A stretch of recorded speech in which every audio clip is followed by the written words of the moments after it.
Ethan Vale had always believed that the world could be conquered, not by brute force, not by luck, but by persistence. He wasn't born into privilege. His childhood was a parade of second-hand shoes, meals that tasted of struggle, and nights spent listening to his parents argue about bills. For Ethan, poverty wasn't just a condition, it was an enemy, and he swore with the silent rage of a boy too young to fight that he would defeat it.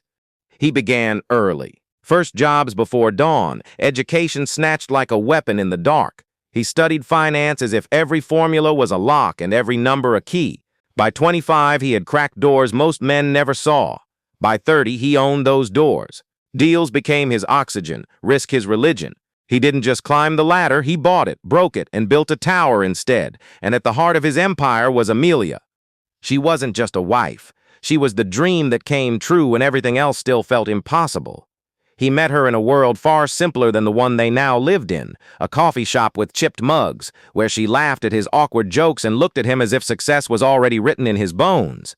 When Ethan married her, it wasn't because she completed him. It was because she reminded him of who he once was, a man hungry not for wealth but for warmth.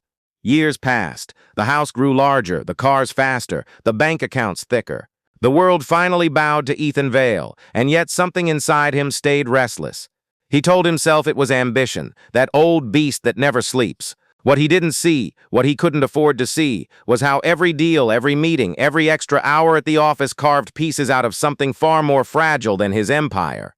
Their life became a photograph, beautiful, polished, and painfully still.